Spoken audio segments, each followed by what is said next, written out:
and I hope you guys are doing well. I'm Aanchal Sharma, your educator. तो मेरा नाम आंचल शर्मा है और मैं आपकी एजुकेटर हूँ। जिस पेपर की तैयारी कर रहे हैं वो है उत्तर प्रदेश असिस्टेंट प्रोफेसर का एग्जाम। ठीक है, सो उत्तर प्रदेश असिस्टेंट प्रोफेसर का एग्जाम जो हमें पता था कि हमने इसके फॉर्म्स भर दिए हैं बट वो पेपर नहीं हुआ था। तो अभी रिसेंटली एक नोटिस आपने देखा होगा दैट हम लोग दिसंबर के 3rd वीक से फरवरी के 2nd वीक के बीच में एग्जाम्स कंडक्ट करा देंगे। इस तरीके से इन्होंने स्कूल्स को भी नोटिस भेजा था। यूपी के अंदर किस तरीके से असिस्टेंट प्रोफेसर के एग्जाम्स कंडक्ट होंगे, किस तरीके से अलग अलग स्कूल्स में आपको प्रॉपर डेकोरम मेंटेन करना है, इस तरीके का एक नोटिस था जो उन्होंने फाइनली रिलीज कर दिया था। तो वी ऑल नो दैट फरवरी में अब हमारा एग्जाम है। फाइनली अब वो दिन आ चुका है जब हमें पता है कि अब हमें एग्जाम देना है और ये एग्जाम है हमारा टीचिंग वर्टिकल का एग्जाम है जो उत्तर प्रदेश असिस्टेंट प्रोफेसर का एग्जाम है। And higher education service commission जो है उत्तर प्रदेश के वो इसको कंडक्ट कराते हैं।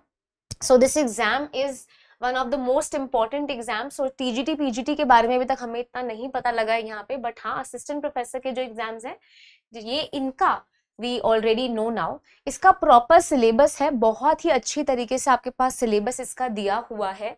तो बिफोर जंपिंग सिलेबस डिस्कस करने के लिए उससे पहले थोड़ा बहुत डिस्कस कर लेते हैं। सो ये जो एग्जाम है ये टीचिंग वर्टिकल के लिए एग्जाम है as we all know assistant professor. इसका मिनिमम एलिजिबिलिटी क्या है, आपके पास मास्टर्स के अंदर 50% होना चाहिए एंड साथ में आपका नेट भी क्लियर होना चाहिए, है ना। सो आपकी एज लिमिट यहाँ पे 62 ईयर्स की है। 62 ईयर्स वो तो सब आपको पता ही है। The candidates must have completed there masters with 55% आपके पास होने चाहिए मास्टर्स के अंदर। एंड फाइनली 55% मास्टर्स के अंदर होने चाहिए। और फाइनली हम और क्या देखते हैं कि आपके पास आपका नेट भी होना चाहिए। उसके बाद रिटन एग्जाम होता है, फिर इंटरव्यू है एंड फाइनली आपको फिर आपकी जॉब्स मिलती है। सो अगर कैंडिडेट उत्तर प्रदेश के सिटीजन है, आपके पास डोमिसाइल है तो कुछ रिलैक्सेशन एज के अंदर आ जाती है। अगर ना हो तो एज में रिलैक्सेशन नहीं होती है, बस यही फर्क है। ऐसा नहीं है दैट सिर्फ यूपी के ही बच्चे यहाँ दे सकते हैं, और भी है वो जो और जगह स्टेट्स के बच्चे हैं वो भी ये पेपर दे सकते हैं। ठीक है, सो अब वी ऑल नो दैट अगर आप बात करो कि अपर एज लिमिट क्या है, upper age limit for the application, so we have the unreserved female जिनको 5 इयर्स की रिलैक्सेशन मिलती है। एंड इसी तरीके से एक्स सर्विस मेल जो है 5 इयर्स, फीमेल है 5 इयर्स। पीडब्ल्यूडी सेक्शन की विमेन है या फिर मेल्स हैं उनको भी 10 इयर्स की रिलैक्सेशन मिलती है। सो आपको मास्टर्स डिग्री में अपना रेलेवेंट जो आपका डिसिप्लिन है उधर 55% मार्क्स होने चाहिए। You must be someone who has cleared CSIR net और UGC नेट। तो इसका मतलब क्या है कि UGC नेट आपका क्लियर है तो ये आप यहाँ पे अप्लाई कर सकते हो और आप ये पेपर दे सकते हो। सो UGC नेट हो जाता है, UGC नेट या फिर CSIR नेट हमारा मिनिमम क्राइटेरिया हो जाता है। आई होप सबने इस बारी के नेट के फॉर्म्स भरे हैं। अगर अगर आपका पहले नेट क्लियर हो चुका है तो दोबारा भी नेट के एग्जाम्स भरो। वाई? बिकॉज PhD करने के लिए भी आगे ये जरूरी है। तो just something that is very important. अगर आपके पास कोई PhD की डिग्री है सो किसी भी 500 टॉप वर्ल्ड के कॉलेजेस से तो भी आप यहाँ पे पेपर में अप्लाई कर सकते हो। ठीक है, सो आई होप ये सबको क्लियर है। इतनी छोटी सी बात है, ये वाली चीजें सबको क्लियर होनी चाहिए।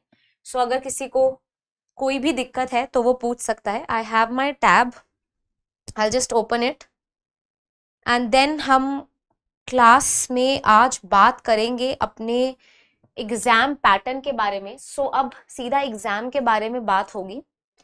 सो जो आपका एग्जाम है इसके अंदर आपके पास 2 सेक्शंस है।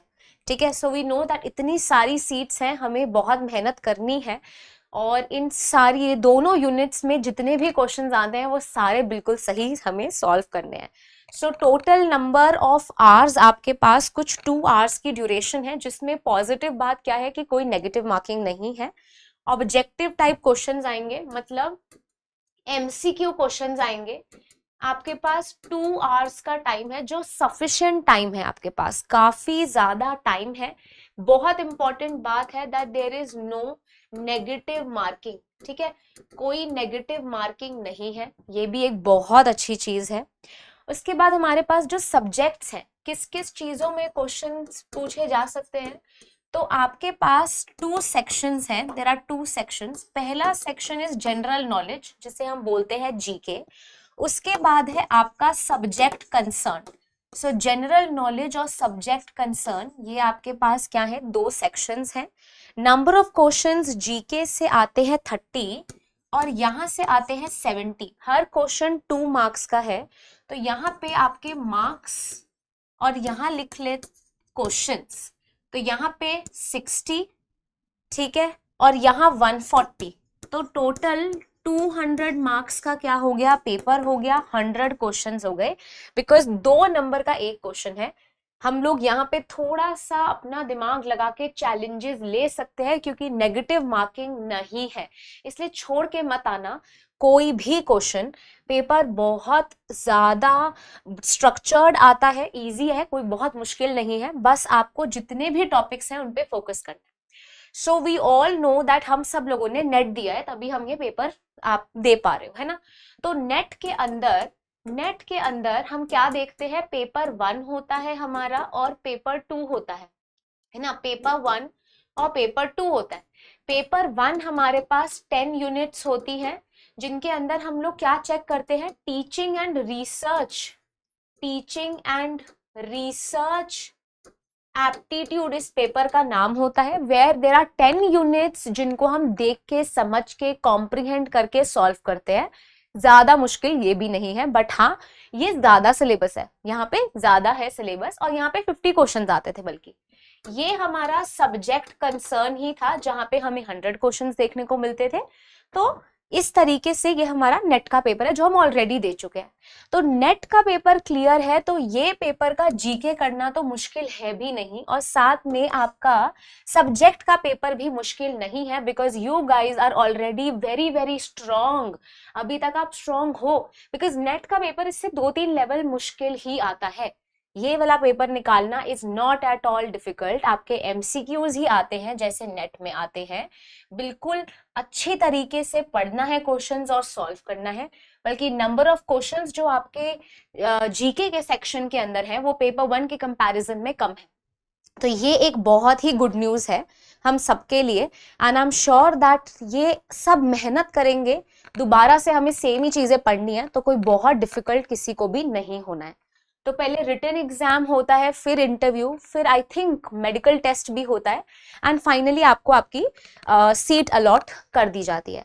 सो आपके पास पीएचडी है, नेट है, सेट है, अगर आपके पास यूपी का सेट है, या फिर स्लेट एग्जाम आपने दिया है, तो आप असिस्टेंट प्रोफेसर के लिए एलिजिबल हो जाते हैं, राइट। 55% मार्क्स मास्टर के अंदर।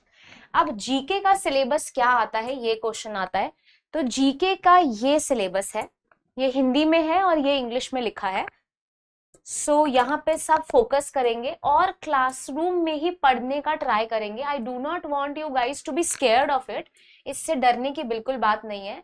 I will be teaching some units from GK with you, and then मैं आपके लिए सब्जेक्ट्स से भी पढ़ाऊंगी। और कौन से सब्जेक्ट से पढ़ाऊंगी, इंग्लिश, जिसके अंदर बहुत सारी पोस्ट है, वो हमारे लिए काफी लकी होने वाला है, राइट। इस साल तो बहुत सारी वैकेंसीज आ रही हैं वैसे भी। सो इंग्लिश उसके बाद हम पढ़ेंगे। तो अगर मैं पहले ही लिख दूं आपके पास यहाँ पे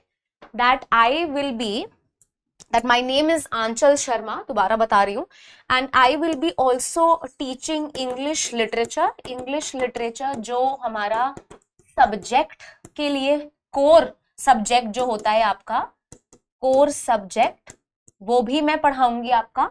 प्लस जो आपके जीके का पेपर है उसके भी कुछ सेक्शंस मेरे पास है। अब कौन से सेक्शंस मेरे पास हैं ये देख लेते हैं।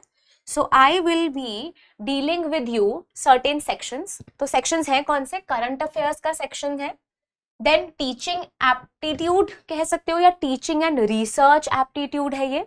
Then you have ICT, information and communication technology, people and environment, Indian history and geography, Indian constitution and economy, right. So मैं आपके साथ क्या डील करने वाली हूँ, teaching and research aptitude, where we will be dealing with all of these things. बहुत ही प्यारा सिलेबस है, एक तो मुझे इनका सिलेबस बहुत पसंद आया। यूजीसी नेट में भी चीजें लिखी होती हैं लेकिन कोई मानता तो है नहीं, वी ऑल नो दैट। उसके बाद कहीं से भी क्वेश्चन आ जाता है। उसके बाद मैं आपके साथ पीपल एंड एनवायरनमेंट डिस्कस करूंगी। सो टीचिंग एप्टीट्यूड कह सकते हो या teaching and research aptitude, plus I will also be dealing with what, I will be dealing with people and environment, people and environment, right. So teaching and research aptitude में भी teaching वाला part मेरा है और research वाला part किसी और teacher का है। आई होप ये चीज समझ आ रही है आपको। तो मेरे पास बेसिकली पढ़ाने के लिए क्या है, टीचिंग एप्टीट्यूड। हम टीचिंग एप्टीट्यूड पे बात करेंगे आज। साथ में हम लोग और क्या डिस्कस करेंगे आने वाली क्लासेस में, people and environment, people and environment. अब मुश्किल मुझे पता है मेरे स्टूडेंट्स के लिए नहीं होगा। क्यों नहीं होगा? बिकॉज हम ये सारी चीजें हमारे पेपर 1 में कर चुके हैं। We have already done all of these things in paper 1 as well. So paper 1 जो हमारा यूजीसी नेट का था, उसके अंदर आपके पास ऑलरेडी एक टॉपिक था टीचिंग एप्टीट्यूड, टीचिंग एप्टीट्यूड। तो वही सेम टॉपिक यहाँ आ गया, because nature, objectives, needs, methods of evaluation and factors of teaching, ठीक है। रूल ऑफ यूजीसी मतलब आपकी जितनी भी हायर एजुकेशन के लिए रूल्स बनाए हैं यूजीसी ने, वो भी आ जाता है। तो ये भी चीजें हम डिस्कस करेंगे। फिर हमारे पास एक और यूनिट भी था, एनवायरनमेंट का यूनिट था, पीपल डेवलपमेंट एंड एनवायरनमेंट के नाम से था। तो वहां पे भी हमने ये सारी चीजें डिस्कस करी हुई हैं। हम यही वाली चीजें यहाँ भी डिस्कस करेंगे। सो दिस इज समथिंग जो सेम हमने पेपर 1 में भी किया था और हम यहाँ भी करेंगे। तो ये पार्ट है मेरा। This is what Aanchal ma'am is going to teach you. याद रखने के लिए अगर आपको लिखना है तो लिख लो। दूसरा आपके पास टॉपिक आता है रिसर्च का। एक और इम्पोर्टेंट टॉपिक है ना ये, research aptitude, research aptitude and ICT. ICT ये वाला जो टॉपिक है आपका, ये आप करोगे हिमानी मैम के साथ, ठीक है। तो अभी ही नोट कर लो, बाद में हम जब इंग्लिश लिटरेचर पे जाएंगे वो भी हम दोनों आपस में डिवाइड कर लेंगे और आपको बता देंगे जैसे भी हमें आपको प्रोवाइड करना होगा। आपको इंडेक्स भी प्रोवाइड हो जाएगा एंड आपको सब चीजें समझ आ जाएंगी। तो without wasting a lot of time सीधा स्टार्ट करते हैं आज की हमारी पहली क्लास के साथ, क्योंकि ज्यादा टाइम नहीं है, हमें बहुत क्विकली सारी चीजें डिस्कस करनी है।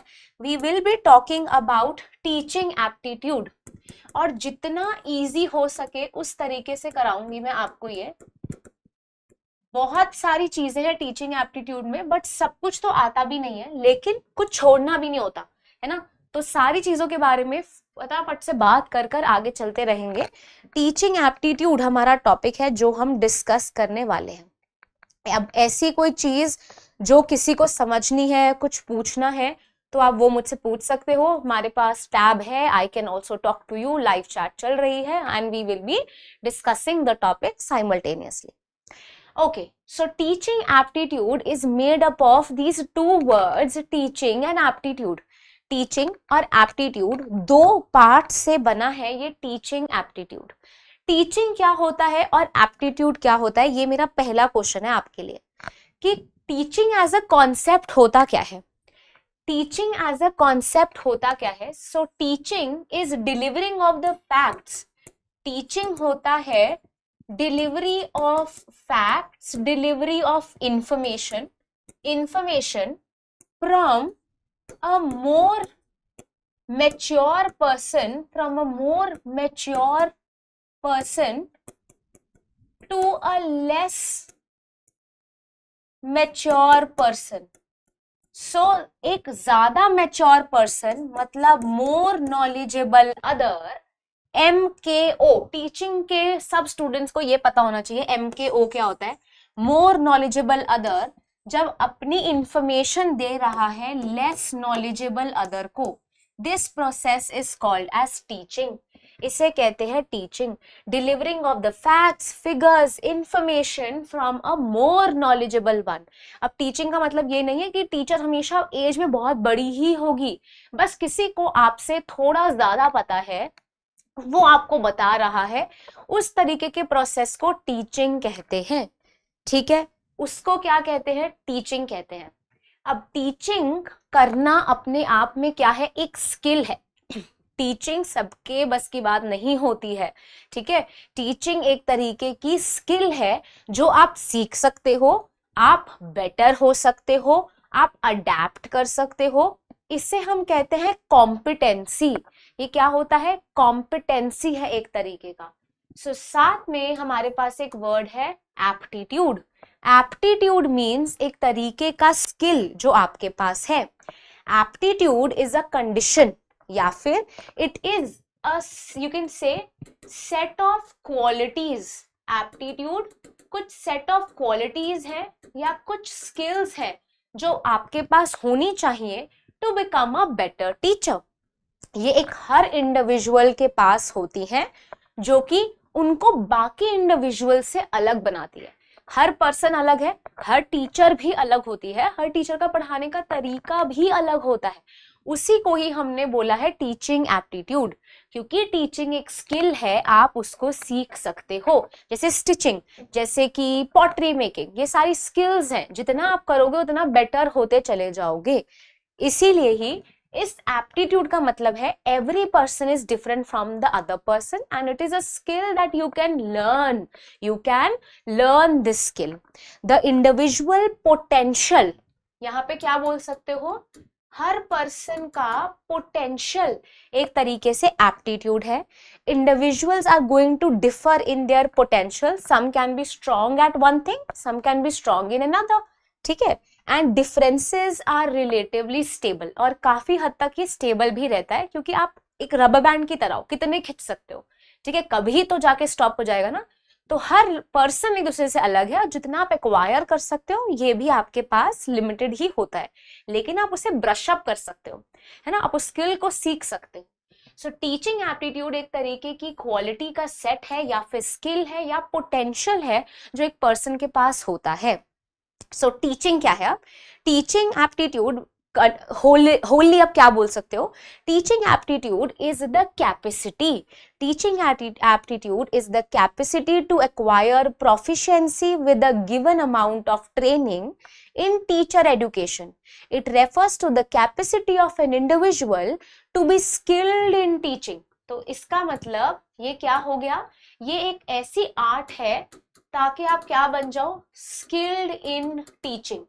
कि जब आप बच्चों को पढ़ा रहे हो कॉलेजेस में, तब आप इतने स्किल्ड हो कि आप उनके लिए क्या बन जाओ? MKO, more knowledgeable other. Easy, I hope ये सबको समझ आ रहा है। These often enable the teacher to get over even drastic constraints and ज्यादा अच्छे से परफॉर्म करने में हेल्प करती हैं।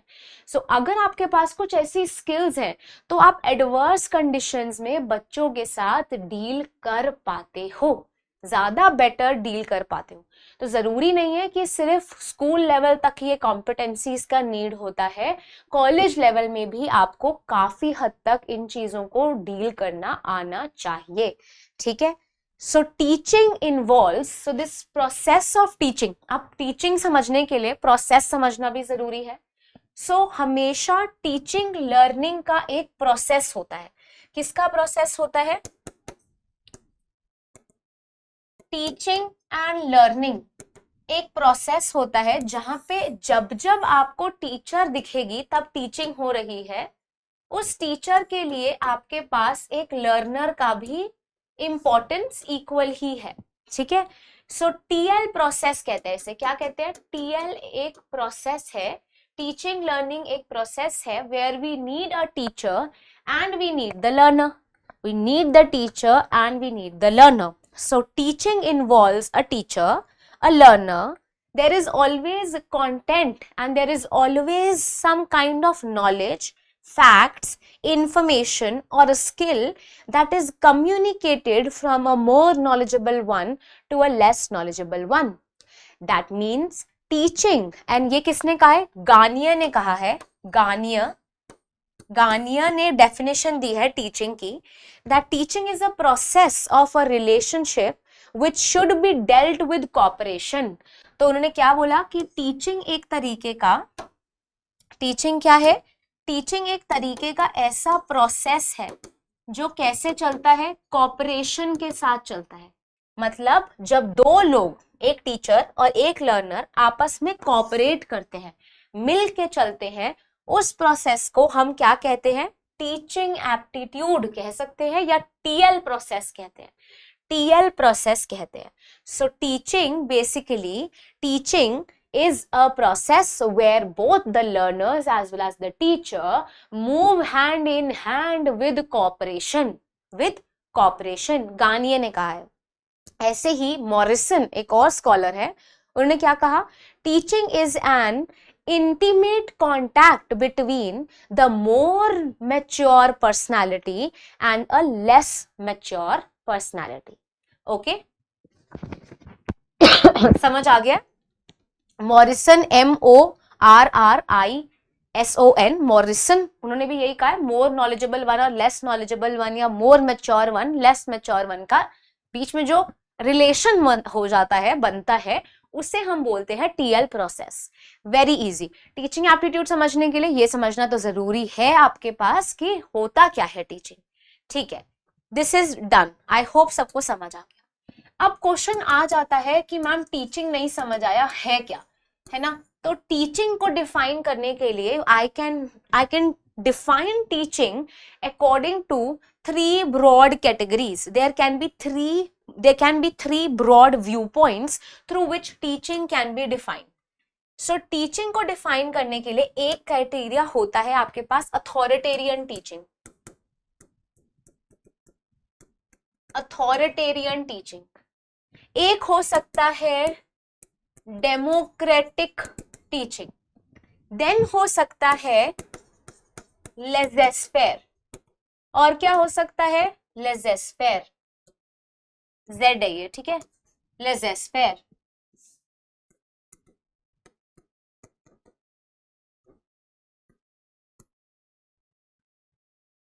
ओके, अब इसको डिफाइन करते हैं ताकि हम टीचिंग को बेटर समझ पाए। सो अथॉरिटेरियन टीचिंग कैसे होती है? Authoritarian teaching is a teaching where teacher is at the centre. एक ऐसी टीचिंग जो सिर्फ टीचर के आसपास घूम रही है, आप बिना कुछ सोचे टीचर की ही बात मान रहे हो। इसका मतलब जो टीचर है वो यहाँ पे कैसी है? एक्टिव है, और जो स्टूडेंट्स हैं वो पैसिव है। स्टूडेंट्स कौन है? पैसिव है यहाँ पे। सो टीचर एक्टिव है और स्टूडेंट्स पैसिव हैं। अथॉरिटेरियन टीचिंग जहां पे टीचर ये सारी चीजें सिखा रही हैं, इसका मतलब यहाँ क्या हो रहा है? मेमोरी का बहुत यूज हो रहा है, साथ में रोट लर्निंग हो रही है। कोई अपना दिमाग तो लगा ही नहीं रहा, रोट लर्निंग और क्रैमिंग की जा रही है। रोट लर्निंग और क्रैमिंग मतलब रट्टाफिकेशन किया जा रहा है, और जो भी टीचर बोल रही है उसको माना जा रहा है। So teaching is an activity that is done here according to the authoritarian teaching at the memory level only, and teaching does not involve any thought. यहाँ पे कोई भी तरीके का थॉट्स इन्वॉल्व होते ही नहीं है, बिकॉज जो भी टीचर बोलती है हम मान लेते हैं। तो यहाँ क्या हो गया? Teacher centric. ये कैसा बन गया? सेंटर में ये कैसा सेंट्रिक है? टीचर सेंट्रिक है। This is done at the memory level. ये किस लेवल पे आता है? मेमोरी लेवल पे। फिर आ जाते हैं डेमोक्रेटिक टीचिंग पे। डेमोक्रेटिक टीचिंग ऐसी टीचिंग है जहां पे teacher as well as student दोनों ही चीजों को अंडरस्टैंड करते हैं, दोनों ही एक्टिव और पैसिव है। मतलब आप कह लो दोनों ही एक्टिव पार्टिसिपेट कर रहे हैं, दोनों का बहुत ज्यादा इंपॉर्टेंट रोल है। So this is done to understand the concepts. यहाँ पे आप कॉन्सेप्ट्स को बहुत अच्छी तरीके से जानते हो। यहाँ पे आप मेमोरी का यूज भी करते हो, लेकिन मोर यूज किसका कर रहे हो? Understanding the concept and understanding the relationship और क्या समझने का ट्राई करते हो, रिलेशनशिप समझने का ट्राई करते हो। सो दिस मीन्स कोई भी सेंटर पे नहीं है, जब टीचर बोल रही है तो बच्चे सुन रहे हैं, बच्चे बोल रहे हैं तो टीचर सुन रही है। So this is done at the understanding level. अभी लेवल्स डिस्कस करेंगे, I know you guys already know it but still, ठीक है। सो टीचर एंड स्टूडेंट दोनों बड़े एक्टिव हैं। Laissez-faire on the other hand, laissez-faire is known as the reflective level teaching. ये एक reflective level की टीचिंग है। वाई? बिकॉज यहाँ पे आप देखते हो it is more than just memory level and understanding level, you solve problems here. So ये प्रॉब्लम सॉल्विंग लेवल है, विच मीन्स जो भी आपने लर्न किया है स्कूल कॉलेज में, आप वो अपनी लाइफ में अप्लाई करके या तो प्रॉफिट लोगे या लॉस लोगे लाइफ में। उस तरीके की सिचुएशन को जहां पे आप बहुत थॉटफुल हो, तो यहाँ पे ये थॉटफुल है, आप थॉटफुल हो, यहाँ पे अपने थॉट्स यूज कर रहे हो, टीचर आपको टाइम दे रही है, दिस इज मोस्ट थॉटफुल।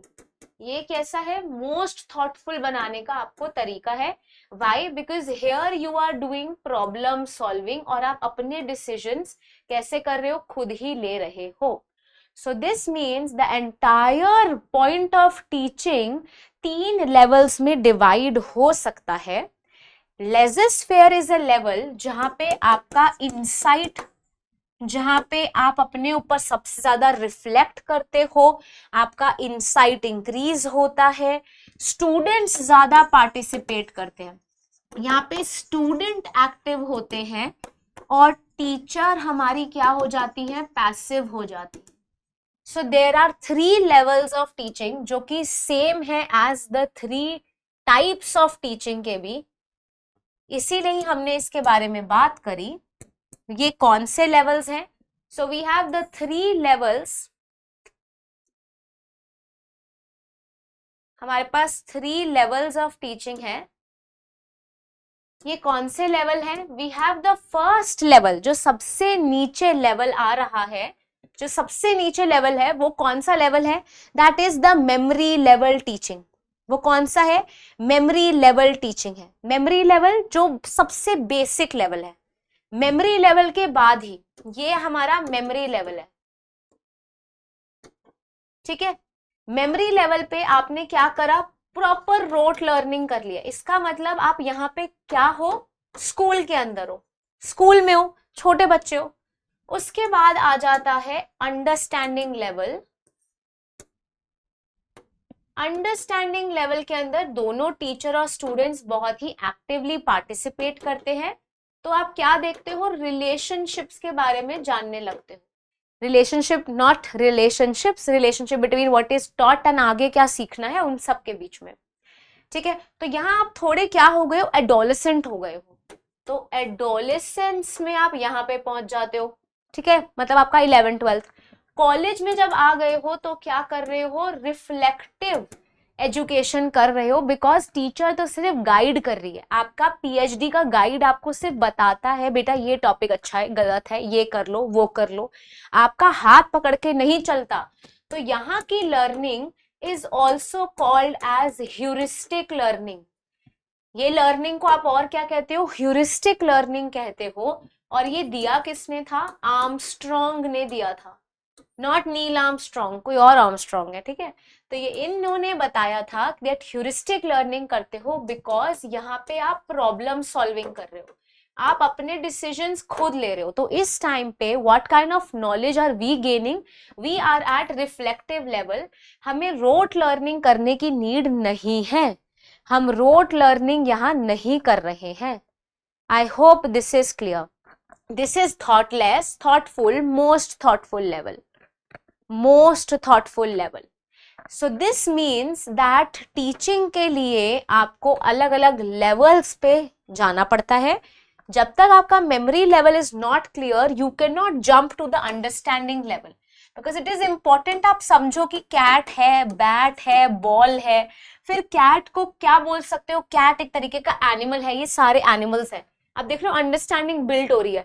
और अब आपको अच्छी तरीके से पता है मैमल्स और रेप्टाइल्स में फर्क क्या है, ये एनिमल कौन सा, बिकॉज आप रियल लाइफ में देख रहे हो उन चीजों को, है ना। इस एग्जाम्पल से समझो। तो हर चीज, क्योंकि पिरामिड है तो मेमोरी लेवल की भी इंपॉर्टेंस है, because understanding level memory level पर ही बिल्ट है, और अंडरस्टैंडिंग लेवल के ऊपर क्या आता है, रिफ्लेक्टिव, और रिफ्लेक्टिव तभी हो सकता है जब अंडरस्टैंडिंग ढंग से हो गई है। तो this means all the levels are important, ठीक है। नाउ टीचिंग तभी पॉसिबल है जब आपको समझ आता है एजुकेशन क्या है, और एजुकेशन की अपनी इंपॉर्टेंस है। एजुकेशन जो भी बोलना है, एडुकेशन बोल सकते हो इसको।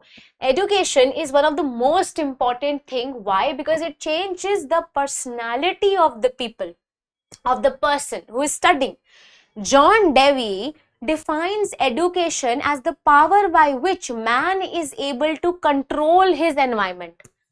जॉन डेवी एक स्कॉलर है, जॉन डेवी, उन्होंने कहा मैन के लिए एडुकेशन बहुत इंपॉर्टेंट है, because man can control his environment, man can control his environment and fulfill his possibilities, and fulfill his possibilities. So John Dewey ने explicitly बोला that education एक ऐसा concept है, एक ऐसी चीज है जो मैन को अपना एनवायरमेंट के अंदर स्ट्रांग बनाती है, प्लस उसको जो उसकी जरूरतें हैं पूरा करने में हेल्प करती है। So education is one of the most important concept, ठीक है। महात्मा गांधी ने भी यही कहा था दैट एक अच्छा माइंड एक अच्छी बॉडी के अंदर हो सकता है। सो अपने आप को हेल्दी रखो एंड अच्छे से पढ़ो, ताकि आप क्या करो, स्ट्रॉन्ग सिटीजन्स बन पाओ, ठीक है। I hope this is clear. ये समझ आ रहा है सबको, है ना? Okay, so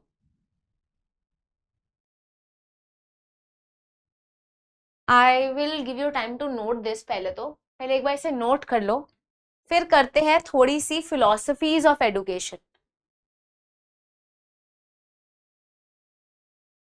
one of the most important concepts में आता है ये।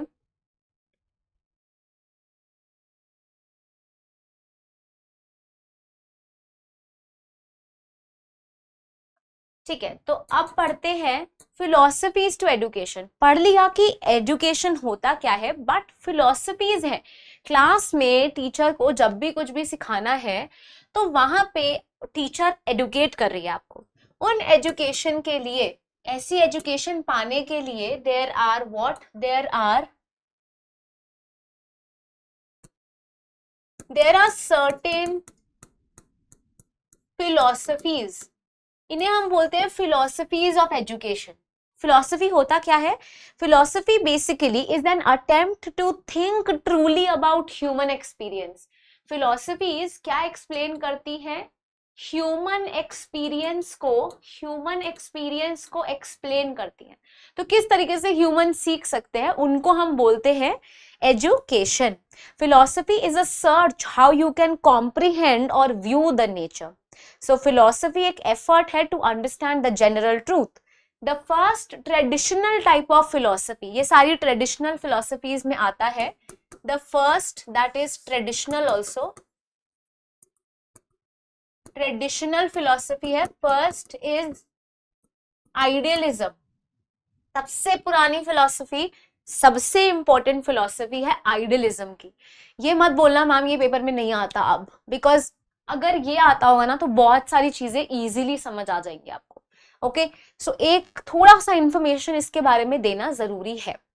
आइडियलिज्म क्या होता है? सबसे पहले तो आइडियलिज्म के फादर कौन थे? Plato. It was Plato who talked about idealism.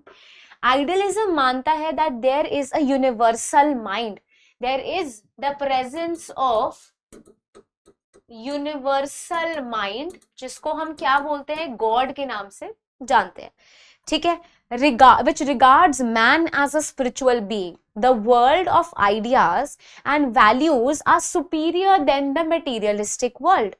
The real knowledge is perceived in the mind. और ये मानते हैं कि आपकी जो रियल नॉलेज है वो कहाँ है, आपके खुद के माइंड को फॉलो करने के लिए है।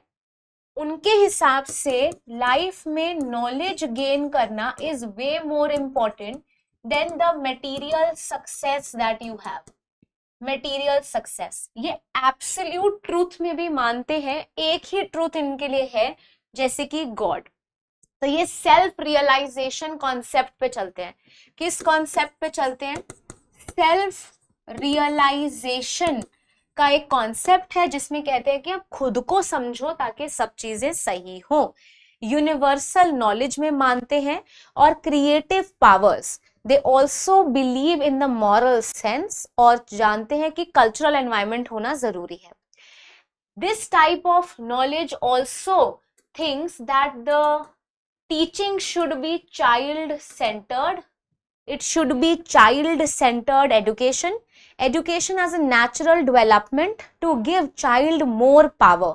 Negative education अगर early childhood में आ जाए तो बहुत problematic हो जाती है. So according to idealism, education should be on the basis of child's psychology. तो एक person का brain सबसे एक चाइल्ड का ब्रेन सबसे ज्यादा इंपॉर्टेंट है। तो कहते हैं कि चाइल्ड की साइकोलॉजी पे काम करो। The role of the teacher should be that of a guide. और टीचर क्या है? एक गाइड है, एक फोर्स है। और बच्चों को बहुत ज्यादा जरूरी है बहुत नई नई चीजें सिखाना ताकि वो खुद से ही सारे स्टेप्स ले सके। This means that child psychology is important. Right right these things. Oh wait, no, this is teacher centered ना। wait, ये सेल्फ रियलाइजेशन में मानते हैं और यहाँ पे टीचर्स की अथॉरिटी ज्यादा जरूरी है। मुझे लगा हम नेचुरलिज्म स्टार्ट कर चुके हैं। सो ये टीचर सेंटर्ड होते हैं, ठीक है।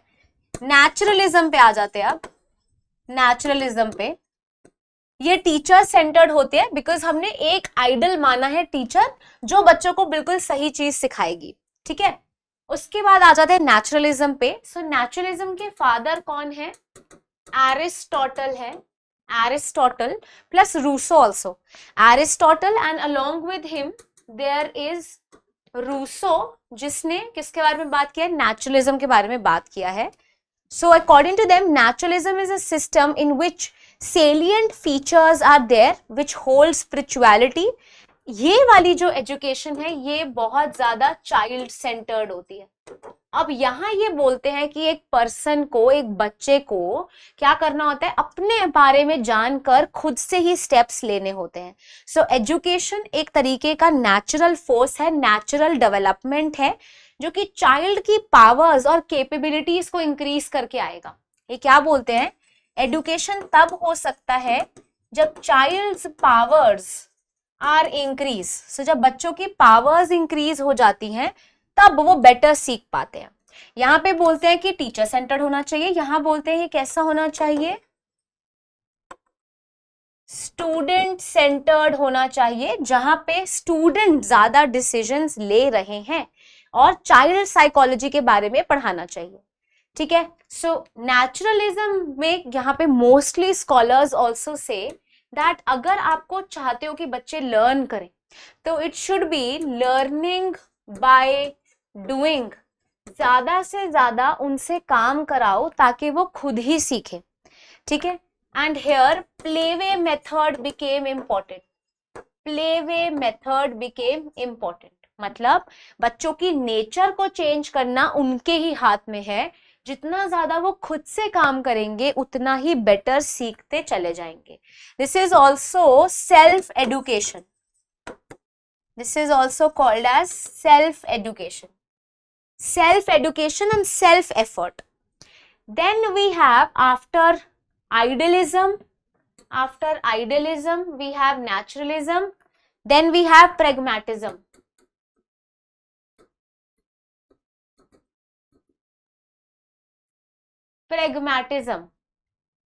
pragmatism चार्ल्स सैंडर्स पियर्स ने सबसे पहले इसके बारे में बात करी है।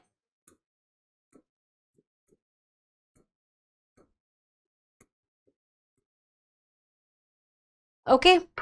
ऑल्सो जॉन डेवी ने भी प्रेगमेटिज्म को सपोर्ट किया था, विलियम जेम्स ने भी। So pragmatism is essentially a humanistic philosophy that maintains that man creates his own values. Pragmatism क्या होता है? Man creates his own value. अपनी वैल्यू मैन खुद ही बनाता है, अपनी वैल्यू मैन खुद बनाता है। The reality is still in making and awaits its parts of completion from the future. The principle is that the man is considered essential, very important social organism. Knowledge should be diversified. बहुत ज़्यादा knowledge होनी चाहिए. Experimentally diversified and verified, and it should be useful for the learner. तो knowledge कैसी होनी चाहिए? Pragmatist बोलते हैं कि नॉलेज जो आपके पास है वो आपको कैसे आती है? एक्सपीरियंस से आती है, और धीरे धीरे with experience, variety of experience जब आपको मिल जाते हैं, आप उसे वेरीफाई करते हो। क्या करते हो? इस नॉलेज को वेरीफाई करते हो, it is verified and then the learners learn it. तो एक नॉलेज कैसी होनी चाहिए? प्रॉपर वेरिफिकेशन हो जाना चाहिए, टीचर को बिल्कुल सही चीजें सिखानी चाहिए, प्रॉपर देखकर कि क्या सही है क्या गलत, और उसके बाद बच्चों को वो नॉलेज दे देनी चाहिए। There is no absolute value, कुछ भी चीज सही गलत नहीं होती है, कुछ भी चीज एब्सोल्यूट नहीं होती है। All values are relative in nature, so all values are relative. इसका एक बहुत छोटा सा एग्जाम्पल हो सकता है, फॉर केस 1 एक टीचर की ही बात मानना जरूरी था, फॉर केस 2 टीचर ने ही कुछ गलत बोला बच्चों को। अलग अलग दो सिनारियोज बनते हैं। आइडियलिज्म बोलेगा टीचर हमेशा ही सही होती है, लेकिन प्रेगमेटिज्म बोलता है नहीं, बहुत बारी बच्चे भी सही होते हैं, बिकॉज उनके एक्सपीरियंसेस ऐसे हैं। तो इसका मतलब कोई एक एब्सोल्यूट वैल्यू नहीं है। Knowledge values are always relative in nature and they can be changed. Only those theories which can work in practical situations are true. और pragmatics कहते हैं कि practical situations are very important. कोई भी चीज तभी पॉसिबल है जब वो फुली कैसी होती है? प्रैक्टिकल इन नेचर होती है। प्रैक्टिकल है तो आप उसे लाइफ में अप्लाई भी कर पाओगे, इमोशनल है तो वो चीज फेल हो जाती है। ठीक है, so there is no absolute truth and practical situations are more important. Pragmatists are more concerned with the present as well as the immediate future. और वो अभी प्रेजेंट में क्या जरूरी है उसके बारे में ज्यादा बात करते हैं. Pragmatism accepts only the knowledge which is empirical, which can be experienced at the sensory level. मतलब जो भी चीज आप एक्सपीरियंस कर रहे हो अपने सेंस ऑर्गन से, मतलब वो इम्पेरिकल इन नेचर है. इम्पेरिकल मतलब आप उसे एक्सपीरियंस करते हो, एक्सपेरिमेंट कर सकते हो, उन्हीं चीजों को प्रेगमेटिस्ट सही मानते हैं. तो ये सोशल एफिकेसी की बात करते हैं एंड कंटिन्यूअस एक्सपेरिमेंट्स की भी बात करते हैं. The principle of integration, the principle of progressive learning. यहां पे क्या जरूरी होता है? Progressive learning. अब मैं आपको ये क्यों पढ़ा रही हूँ सारी कॉन्सेप्ट, बिकॉज पेपर में आ जाते हैं. एनईपी 2020 में जब हम बात करेंगे ना, तब प्रोग्रेसिव लर्निंग क्या होता है, स्टूडेंट सेंटर्ड लर्निंग क्या है, टीचर सेंटर्ड क्या है, आइडियलिस्ट लर्निंग क्या है, होलिस्टिक लर्निंग क्या है, these are the concepts that they will ask you. So it is important to know that progressive learning means अभी रियल टाइम में, प्रेजेंट में और फ्यूचर में क्या जरूरी है, जिन्हें आप एक्सपेरिमेंट्स के थ्रू समझ सकते हो. That is highly practical. It is a situation that is ideal for a human being because it can be verified and it is something that जो उन्होंने एक्सपीरियंस लिया है. These types of qualities are seen in a pragmatist person. Pragmatism की philosophy है ये. Then there is what? There is another person. So Aristotle important है because वो बात करते हैं realism के बारे में. एरिस्टोटल ने बात करी रियलिज्म के बारे में, realism. So the doctrine of realism asserts that there is a real world and the things behind and corresponding to the object of our perception are true. Realism is an enforcement with our common acceptance of the world as it appears to us. So realism कहता है कि look at the world as it appears. तो idealism क्या कहेगा कि teacher की बात मानो, दो बच्चे लड़ रहे हैं, जो भी टीचर ने सॉल्यूशन लिया बिल्कुल ठीक है, बिकॉज टीचर तो हमेशा सही होती है. लेकिन रियलिज्म कहता है भाई please just look at the present situation, आपकी आंखों के सामने क्या है. और प्रैग्मेटिस्ट क्या कहते हैं कि देखो उन सिचुएशन में क्या हो रहा था, बच्चों ने भी पक्का कुछ ना कुछ गलत किया ही होगा. So these are the different philosophies. Okay, what realism does, realism prepares the child for real life, it prepares the child to a very happy and successful life. ये क्या करता है, ट्रेनिंग देता है आपके सेंसेस को, it makes the child familiar with the nature. So basically a God is the creator, definitely God is the creator, लेकिन realist लोग कहते हैं जो आपकी आंखों के सामने है वो ज्यादा मानो. Make child familiar with the social environment, और चाइल्ड को क्या पता होना चाहिए, सोशल एनवायरनमेंट के बारे में पता होना चाहिए. ठीक है, these three were your old traditional philosophies. There are new philosophies also, new philosophies. कुछ ट्रेडिशनल फिलोसफीज हैं, कुछ ट्रेडिशनल फिलोसफीज जैसे idealism, naturalism, pragmatism as well as realism. Then we have new philosophies. In new philosophy, the first one is perennialism. Perennialism is a very conservative philosophy. It is rooted in realism only and it relies on the past. So ये कहते हैं perennialism. Write it down. क्या philosophy है? Perennialism. पेरेनियलिज्म क्या मानती है, बहुत ही conservative है, पहले तो एक्सट्रीमली कंजर्वेटिव, और ये रूटेड है पास्ट में, rooted in past as well as rooted in realism also. According to them the subject is very important whatever you want to teach the child. So whatever your teaching should be subject centered and they believe in liberal education. That means there should be one common curriculum to improve the man.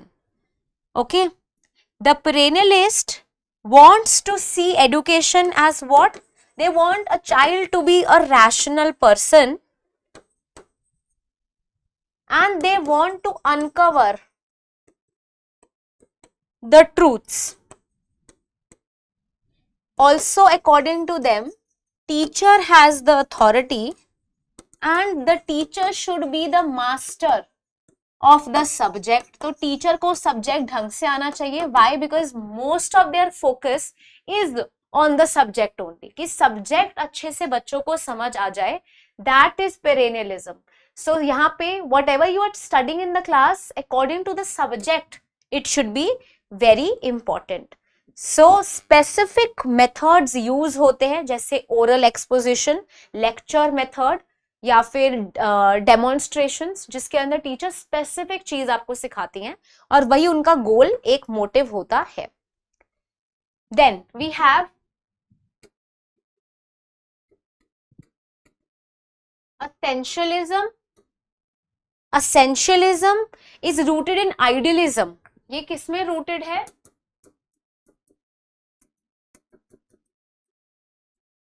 Idealism पे. Idealism and कुछ 1930s के पास surface होता है and became very important. Idealism में rooted है. वो बोलते हैं कि सबसे ज्यादा इंपॉर्टेंट हमें समझने के लिए क्या है, जो कि एक ग्रेटर गुड है ना, उसको समझा दो बच्चों को, बाकी सब चीजें चलती रहेंगी. एक ग्रेटर टॉपिक अगर बच्चों को समझ आ गया then it is easier for us. Write it down, then we'll move forward.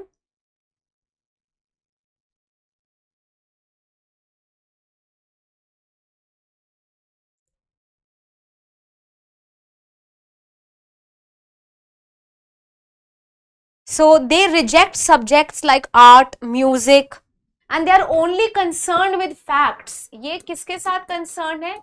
सिर्फ फैक्ट सिखाते हैं, ना ही आर्ट. इनके लिए आर्ट या फिर कल्चर इंपॉर्टेंट नहीं है, सिर्फ फैक्ट्स. जितना पेपर में आता है बच्चों को उतना बता दो. That is essentialism.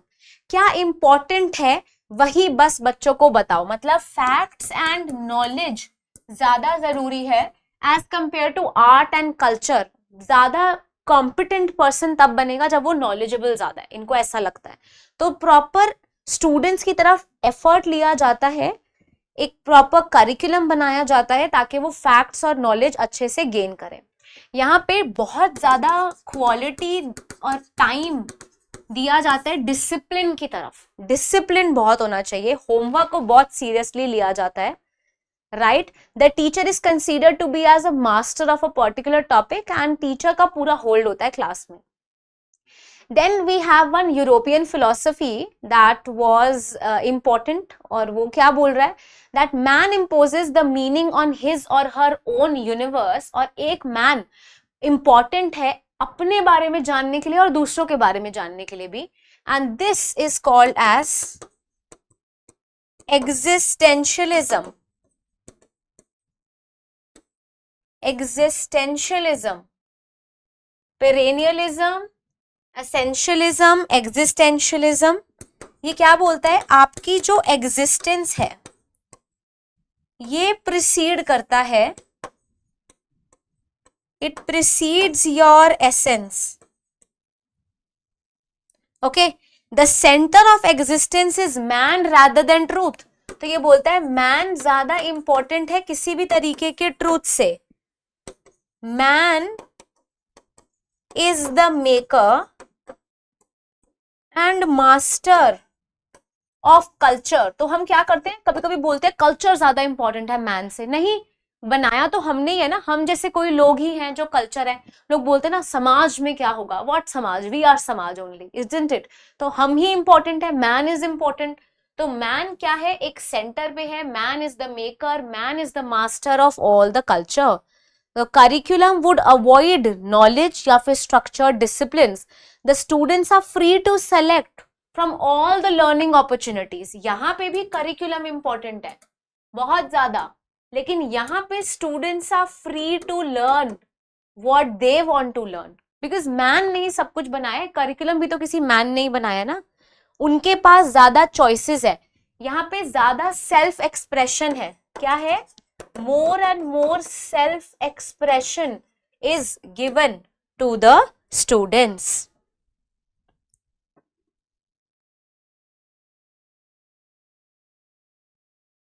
Okay? एक और फिलॉसफी भी है, यहीं पर लिख लेती हूं. रिकंस्ट्रक्शनिज्म या रिकंस्ट्रक्शनिस्ट लोग कौन होते हैं? ये होते हैं जो सोसाइटी प्लस कल्चर के बारे में बहुत ज्यादा सोचते हैं. Society and culture is important for them, so it is society centred philosophy. Okay, they examine the cultural heritage, they avoid any controversial things. तो इसका मतलब ये क्या वैल्यू देते हैं? ये कहते हैं कि सब बच्चों को स्कूल्स भेजो ताकि हमारे कल्चर में भी ग्रोथ आए, ताकि सब साथ चलना सीखे. तो स्कूल्स बहुत जरूरी है, स्कूल का करिकुलम सेटअप बहुत जरूरी है.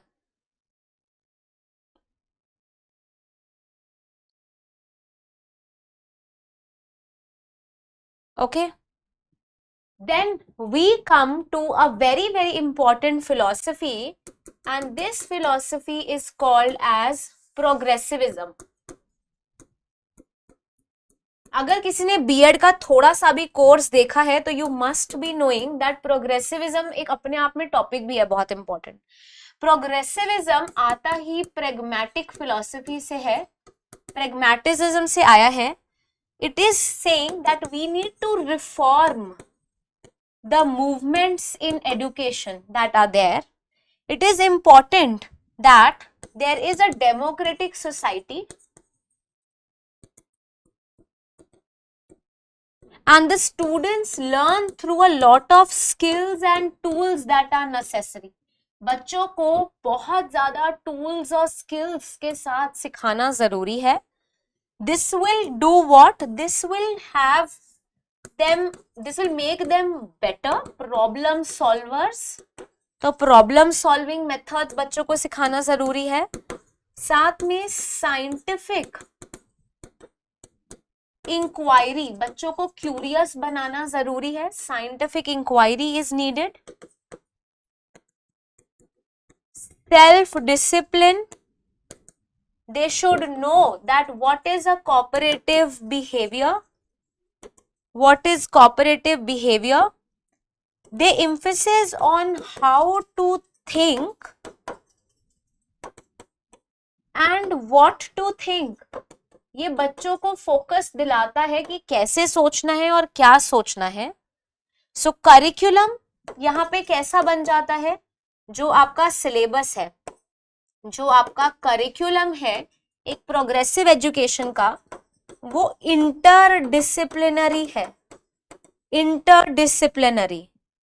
Books and subjects matter are a part of knowledge learning rather than the only learning thing that is there, and they are rather not the only thing to learn but the source of gaining the knowledge. ठीक है. So progressive education कहता है कि books and text जो हमारे पास है ये एक तरीके का सोर्स है जो आप यूज करते हो लर्निंग प्रोसेस में. बस इसके आसपास बहुत चीजें और है जो लर्निंग प्रोसेस में क्या करती हैं, आपका हेल्प करती हैं. मतलब रोट लर्निंग नहीं करनी है. बच्चों को क्या करना है? साइंटिफिक इंक्वायरी और प्रॉब्लम सॉल्वर्स बनाना है. बेटर स्किल्स सिखानी है. ठीक है. More better skills, ultimate knowledge gain करने के लिए. ओके. गुड सिटीजन्स बनाना है. मतलब करिकुलम कैसा हो जाता है? बहुत ही फ्लेक्सिबल करिकुलम बन जाता है. सो NEP 2020 also says that हमारी एजुकेशन कैसी होनी चाहिए? इट शुड बी प्रोग्रेसिव, क्योंकि वो प्रोग्रेस दिलाएगी, सबको आगे लेके जाएगी. वो कैसी होती है? होलिस्टिक होती है. और कुछ वर्ड्स देखो, इंटरडिसिप्लिनरी. आजकल क्वेश्चंस कैसे आते हैं? One topic is related to other topic, ताकि आप इंटरडिसिप्लिनरी चीजें भी समझो. सिर्फ एक ही डायरेक्शन में सब नहीं करना, रियल लाइफ के बारे में जानना जरूरी है. Okay. Learning by doing, observation ज्यादा जरूरी है. ऑब्जर्वेशन एंड इंक्वायरी ड्रिवन होना ज्यादा जरूरी है आपके लिए. ओके. हार्मोनियस रिलेशनशिप होगा इस तरीके से. Right. Is this clear? I hope सबको ये चीज समझ आ गई है दैट नॉलेज हमेशा कैसी होनी चाहिए? प्रोग्रेसिव इन नेचर होनी चाहिए. This is what NEP 2020 also tells us. Okay. So ये भी कैसी है? ये भी स्टूडेंट सेंटर्ड है. स्टूडेंट सेंटर्ड है. असेंशियलिज्म कैसा हो गया फिर? अरे असेंशियलिज्म कहाँ चली गई? ठीक है. असेंशियलिज्म कैसी नॉलेज हो गई? असेंशियलिज्म कहते हैं करिकुलम इंपॉर्टेंट है, मतलब ये टीचर सेंटर्ड है. ये टीचर सेंटर्ड है. Reconstruction, social reconstruction student centred है.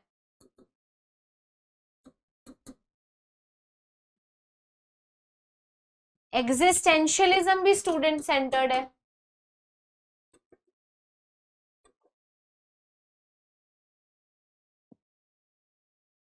प्रोग्रेसिविज्म भी स्टूडेंट सेंटर्ड हो गया. पेरेनियलिज्म क्या हो गया? पेरेनियलिज्म इंस्ट्रक्टर सेंटर्ड हो गया, teacher centered. Okay.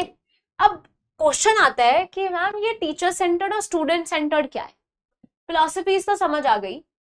Teacher centered और स्टूडेंट सेंटर्ड क्या है? So there are two methods of teaching. दो क्या है methods of teaching. What are these two methods of teaching? The teaching can be teacher centered or it can be student centered or it can be student centered. इसको detail में करेंगे, अभी सिर्फ इतना ही समझ लेते हैं. That teacher centered is a type of teaching where teacher is at the center. That means teacher क्या है, teacher is active, teacher is active, teacher is going to take the decisions, teacher has the authority. जैसे कि for example the lecture method, for example the lecture method. लेकिन student centered education वो होती है where students are active, where students are more active. यहाँ पे बहुत ज्यादा कोलैबोरेटिव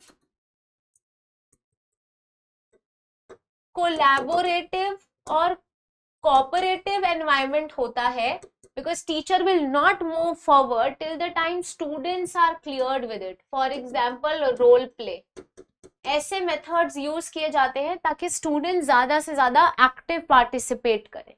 ठीक है, ये होते हैं हमारे पास डिफरेंट मेथड्स. लेकिन अभी हमें टीचिंग के बारे में और बात करनी है थोड़ी. तो टीचिंग एज अ कॉन्सेप्ट समझना भी तो जरूरी है. टीचिंग के कुछ करेक्टरिस्टिक्स होते हैं. There are certain characteristics of teaching. Concept of teaching वो क्या है? सो टीचिंग, अभी तक हमें समझ आ गया होगा that teaching learning, teaching itself is a process. ये क्या है? एक प्रोसेस है. बिकॉज हमारे पास टीचर है, वो लर्नर्स को पहले सिखा रही हैं, उसके बाद लर्नर्स से क्या ले रही हैं? फीडबैक, जिसे हम क्या कहते हैं? Evaluation. So teaching never happens only one way, but it is a two way process. It is a two-way process. Without evaluation, teaching is not complete. It is a circular process. Teaching कैसा है? Circular process. जहाँ पे teacher और students क्या कर रहे हैं? Interact. क्या कर रहे हैं? इंटरैक्ट. इस सब क्या देखा जाता है? Behavioural changes. Behavioural changes in students देखे जाते हैं. Behavioural changes in students. So यहाँ पे teaching learning is a process where you create some impact on the students. Okay, impact on the students देखा जाता है. Teaching according to some people is a tripolar process. According to some, it is a bipolar process. Some say it is quadripolar. कोई इसको explain कर सकता है? So for some people, teaching bipolar है, मतलब you have a teacher and you have a learner. यही दो ज्यादा जरूरी है. तो ये क्या हो गया? बाइपोलर. किसी किसी को लगता है ये ट्राइपोलर है. ट्राइपोलर मतलब आपके पास टीचर है, आपके पास स्टूडेंट है, लेकिन उनको सिखाने के लिए कंटेंट भी तो होना चाहिए. टीचर के पास प्रिपेयर्ड होना चाहिए कि पढ़ाना क्या है. मेरे पास अगर मटेरियल ही नहीं होगा कि पेपर में क्या पूछा जाता है, तो मैं कैसे पढ़ाऊंगी?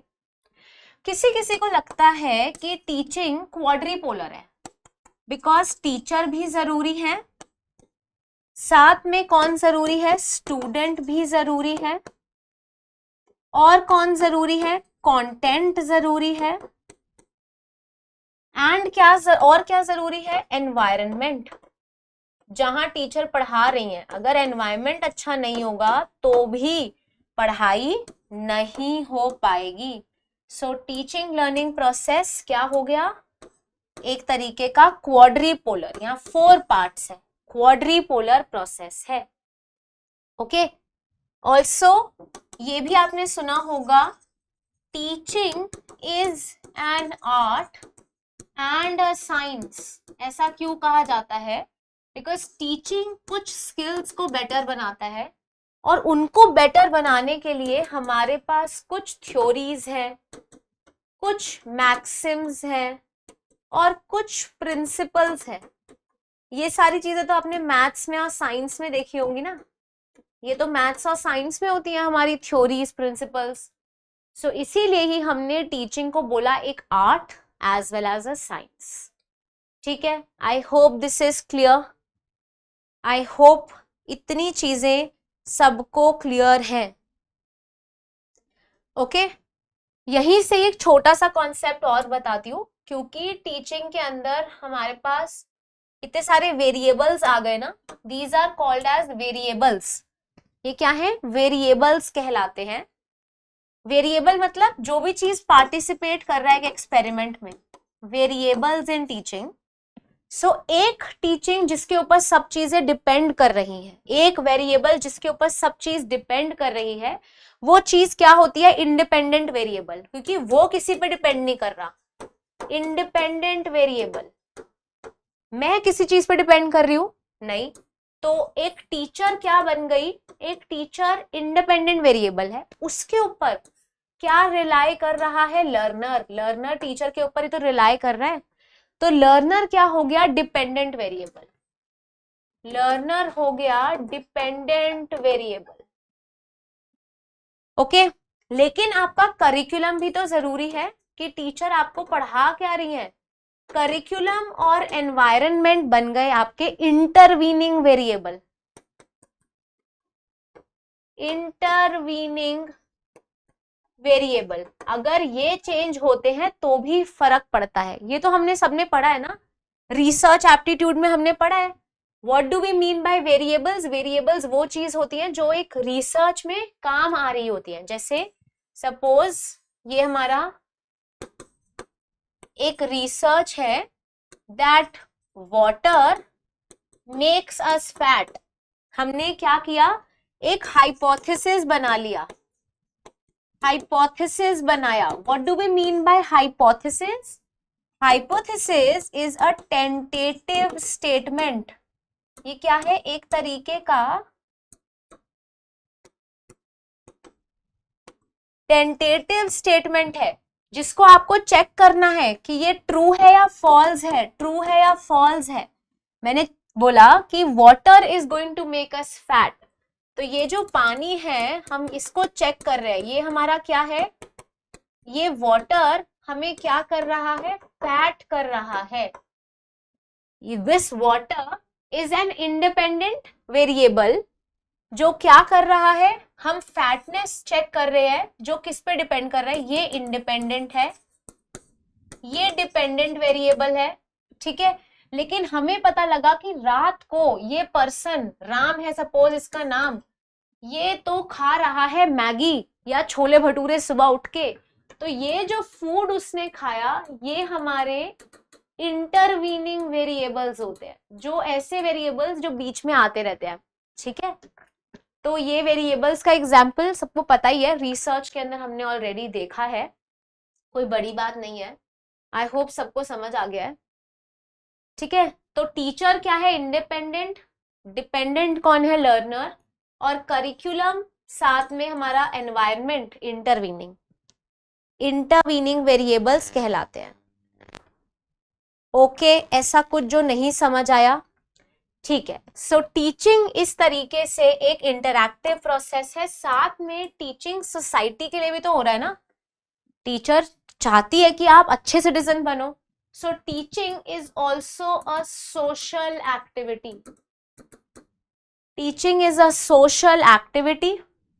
Teaching is done to give information और टू इम्पार्ट नॉलेज। नॉलेज देने के लिए इसे दिया जाता है। चेंज इन बिहेवियर, एंड क्या करता है? एक पर्सन की ग्रोथ के लिए काम आता है, जो हमने लिख दिया बिहेवियरल चेंजेस। ठीक है, then one more thing, teaching can be conscious और अनकॉन्शियस। सो टीचिंग और लर्निंग दोनों ही या तो कभी कभी आप कॉन्शियसली करते हो या आप अनकॉन्शियसली भी कर सकते हो, मतलब पता भी नहीं लगा मैंने किसी को कुछ सिखा दिया, या पता भी नहीं लगा किसी ने मुझसे कुछ सीख लिया। आज आप आए, आपने देखा कि अच्छा मैंने ना सूट बहुत अच्छा पहना हुआ है, आपने कहा कि मुझे ऐसे ही ड्रेसअप होना है, तो हो सकता है आपने बेटर ड्रेसअप की वैल्यू सीख ली, कोई कोई एक डिफरेंट स्किल सीख ली। So this means that teaching कभी भी हो सकता है, कॉन्शियसली और अनकॉन्शियसली, कैसे भी हो सकता है। Also teaching can be measured, आप इवेल्युएशन देखते हो, it can be modified and it can B observed. Teaching क्या है? टीचिंग एक ऐसा प्रोसेस है जिसे आप मेजर कर सकते हो,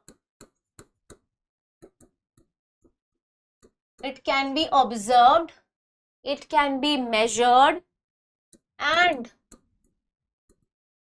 modified, and it can be modified. ठीक है, and teaching also facilitates learning. तो ऐसा कुछ जो अभी तक नहीं समझ आया है, let me just have a look on the tab. ठीक है, ऐसा कुछ जो अगर नहीं है, अभी तक समझ नहीं आया है, वो पूछ सकते हो मुझसे।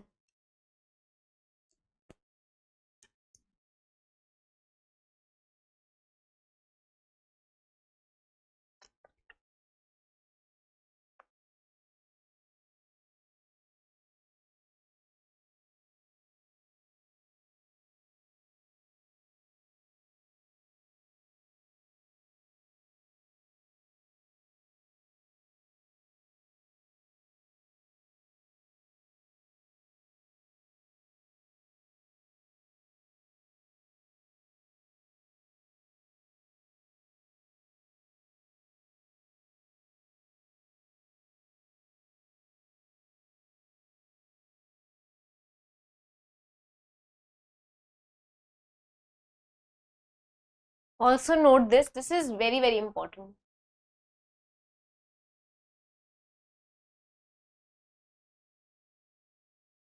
Then note this page also, at least just see to it कि सब समझ आ गया।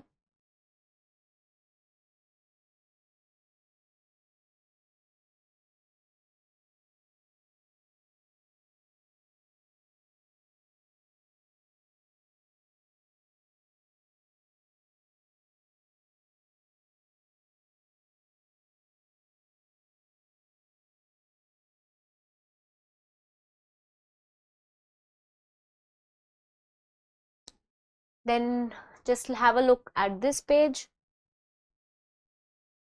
ठीक है, डन।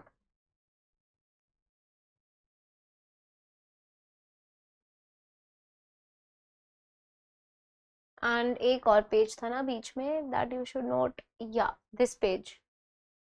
ओ स्टॉप इट, या note this page.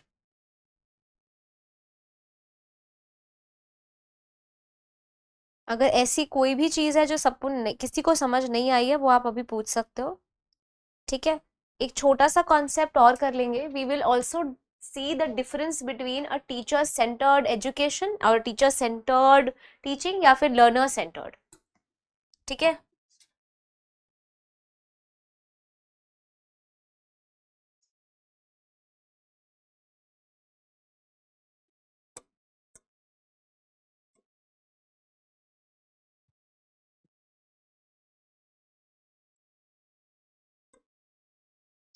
Okay. So teacher centered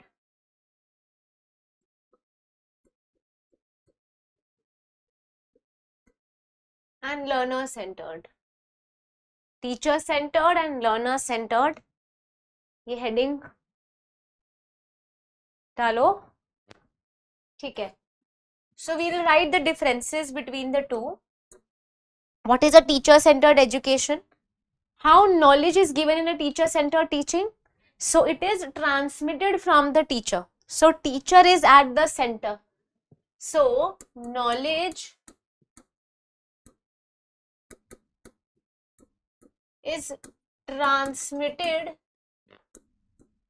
by the teacher, तो यहाँ पे टीचर ही कहाँ आ रही है, सेंटर में आ रही है। ओके, यहाँ पे नॉलेज बच्चे खुद ही कंस्ट्रक्ट करते हैं, so the knowledge is constructed, knowledge is constructed by the students. So ये क्या हो गया, एक तरीके का लर्नर्स सेंट्रिक हो गया, लर्नर सेंटर में आ रहे हैं। Here the teacher, here the teacher is active and here the teacher is passive. Teacher is only a guide, a facilitator और a helping hand, या फिर कौन है, एक helping hand है। Here the learners are passive, but here the learners actively participate, cooperate, communicate, collaborate, so they are always there, they are always involved. Then when it comes to taking assessment, यहाँ पे जब assessment या फिर evaluation होता है, so it is according to the teacher, ये क्या होता है, टीचर के अकॉर्डिंग होता है और few in number होता है, few in number कम लिए जाते हैं बिकॉज टीचर ज्यादा बच्चों के बारे में नहीं सोच रही है, ठीक है। बट यहाँ पे there are more evaluative test है और यहाँ पे टीचर फीडबैक पर भी फोकस करती है because it is her duty to tell the students what is right and wrong. यहाँ पे सिर्फ marks are more important, so it is very one dimensional, ये बहुत ही ज्यादा वन डायमेंशनल है, मतलब सिर्फ मार्क्स जरूरी है तो टीचर सिर्फ वही देखेंगे। It is multi dimensional because holistic growth यहाँ पे बच्चों की होती है, multi dimensional.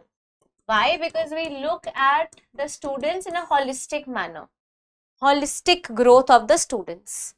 Here, the academic culture, the culture is very competitive, बहुत ज़्यादा competition है। क्यों है इतना competitive? Because marks are more important and this is what everyone needs. So here everyone is like an individual, it is individualistic in nature. हर किसी को क्या चाहिए, अपने अच्छे grades या marks चाहिए, that's it. But here the environment is what? The environment is very supportive.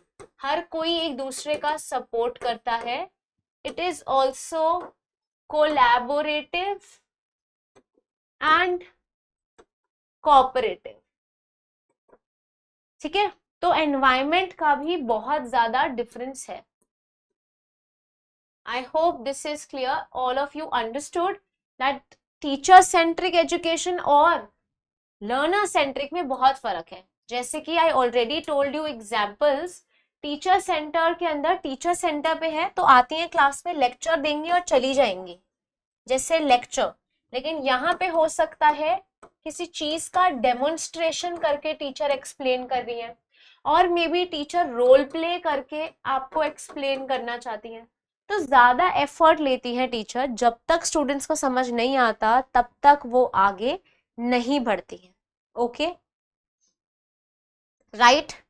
This brings me to a important topic कि objective क्या है, what are the objectives of teaching. Very easy also. Teaching क्यों की जाती है? Teaching का सबसे main objective है acquisition of knowledge, acquisition of knowledge, acquisition of knowledge, development of understanding और development of understanding, एक बच्चे का personality growth, knowledge, understanding, development of conceptual growth of a person, conceptual, intellectual and subject specific skills.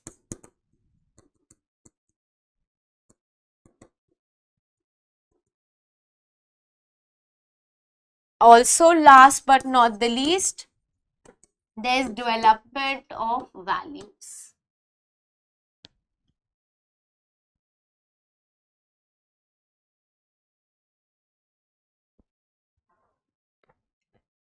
Okay.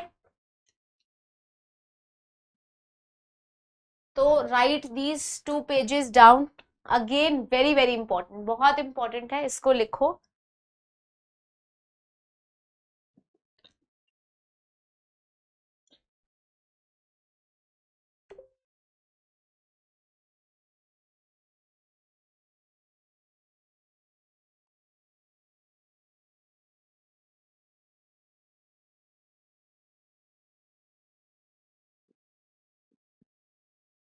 So I told you that teaching के हमेशा क्या होते हैं, कुछ मैक्सिम्स होते हैं, कुछ प्रिंसिपल्स हैं. तो पेपर में कभी कभी आपने क्वेश्चन देखा होगा, ऑब्जेक्टिव्स तो हमने कर लिए, ऐसे ही कुछ प्रिंसिपल्स और मैक्सिम्स भी हैं.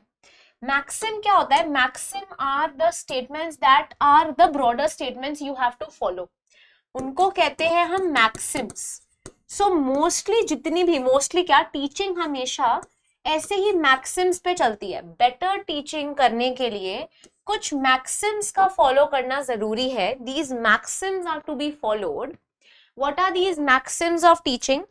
सो टीचिंग को हमेशा इन्हीं के अकॉर्डिंग करना होता है. That is, teaching should proceed from known to unknown. You should proceed from known to unknown. कि आप हमेशा कैसे पढ़ाते हो? पहले कोई चीज जो बच्चों को पता है वो पढ़ाते हो, उसके बाद कोई अननोन चीज पढ़ाते हो, है ना. जब भी टीचर क्लास में आती है तो पहले आपसे पूछेंगे टीचिंग क्या होता है, क्योंकि एक ऐसी चीज है जो सबको पता है. उसके बाद थोड़ी डिफिकल्ट चीज पढ़ाती है. उसके बाद teaching should proceed from analysis,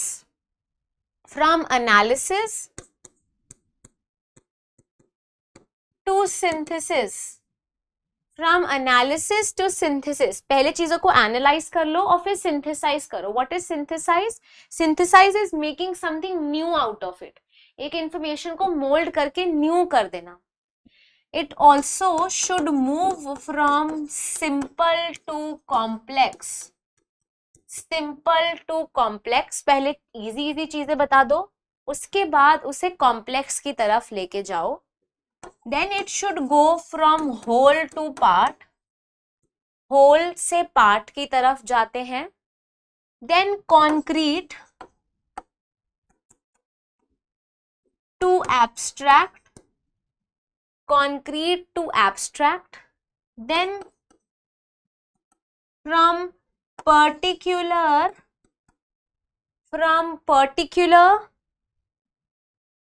to general. पहले एक पर्टिकुलर चीज बता देते हैं बच्चों को, ताकि फिर वो जनरल लाइफ में उसे अप्लाई करना इजी हो जाए उनके लिए. From particular to general.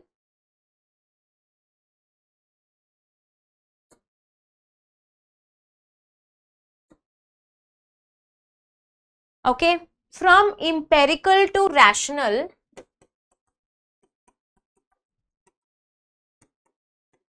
पहले सेंसेस उन्हें परसीव करती हैं, एक्सपेरिमेंट्स करते हैं, फिर रैशनलाइज करते हैं. From psychological to logical. Then from actual to representative.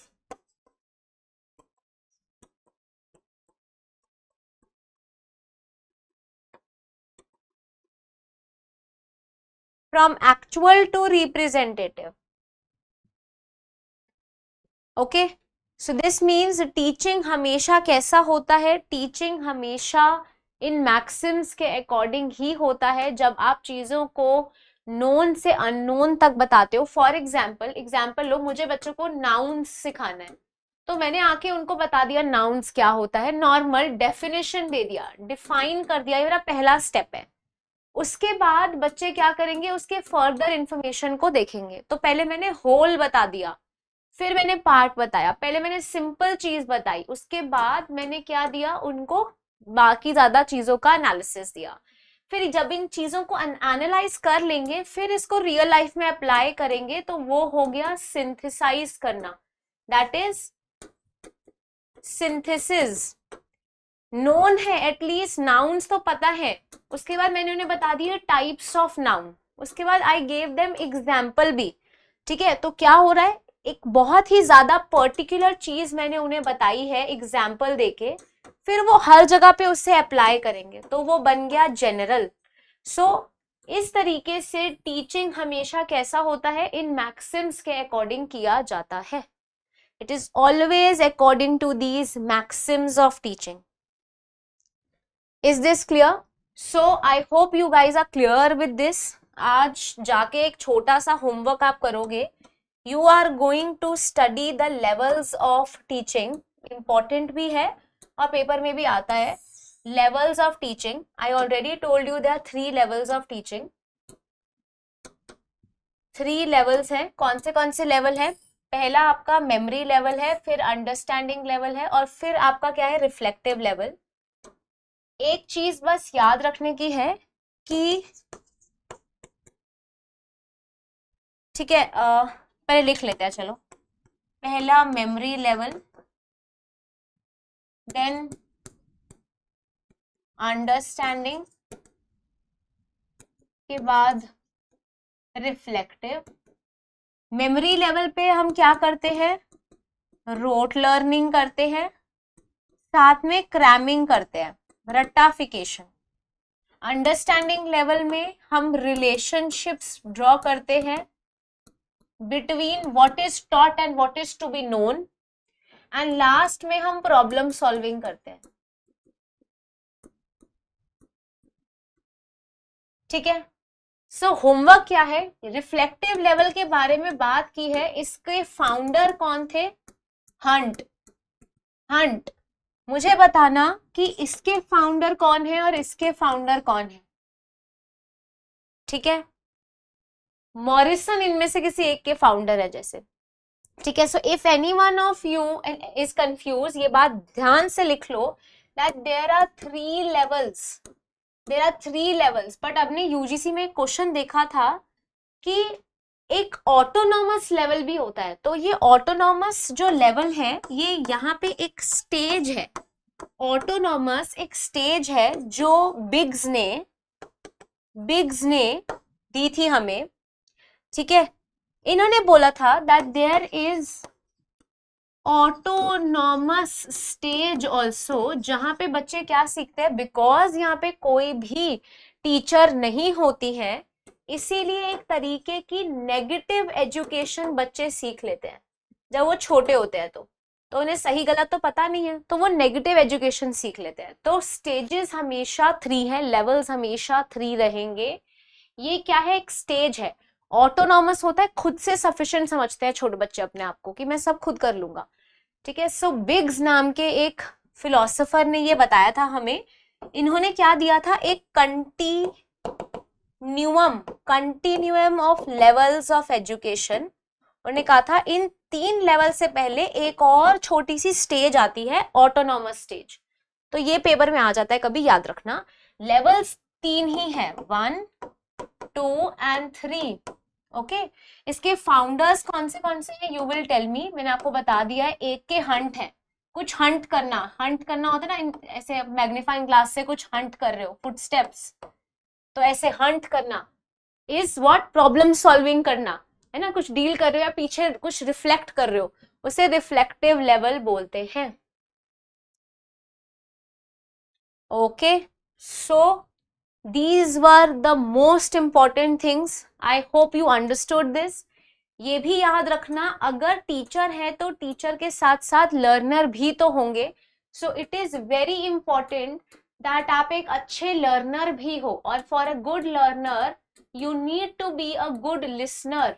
Okay, so we in the next class are going to deal with teaching के अंदर हम देखेंगे qualities of a good teacher, qualities of a good teacher, कि एक teacher को कैसा होना चाहिए, उनके अंदर कौन सी कॉम्पिटेंसीज होनी चाहिए, and qualities of a good learner, qualities of a good learner. In fact, we'll also look at the types of learners. अब हर learner भी तो different है. There are young learners, छोटे बच्चे. So आप कह सकते हो कि स्कूल के अंदर जाने वाले बच्चे जो है वो हमारे हो गए young learners. उसके बाद we have एडोलेसेंस स्टेज, फिर हमारे पास एडल्ट लर्नर्स भी होते हैं. You can also distinguish learners on the basis of their attention span. So you can have passive learners, you can have active learners, you can also have what? You can also have them depending on the field. On the basis of field, there can be field independent or field dependent learners. So we'll be dealing with the different types of learners, the qualities of the learner, the competencies of a good teacher. These are the things जो हम next class में discuss करेंगे. So this is something जो next class में होगा. Just they रही थी मैं आपको. डोमेन्स भी डिस्कस कर लेंगे, but this is very very important. ठीक है ना, ये बहुत इंपॉर्टेंट है. तो ये सब करके आ रहे हैं नेक्स्ट क्लास तक. सबको क्लियर होगा? ओके. सो अंडरस्टैंडिंग लेवल में हम क्या देखते हैं? रिलेशनशिप्स चेक करते हैं, प्रिंसिपल्स और थ्योरीज भी समझते हैं.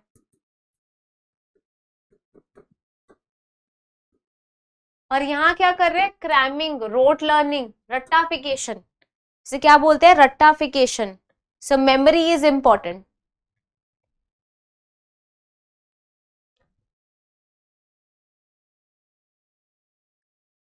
Right?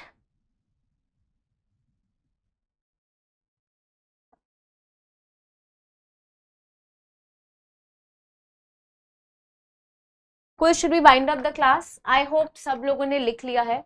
So with this I will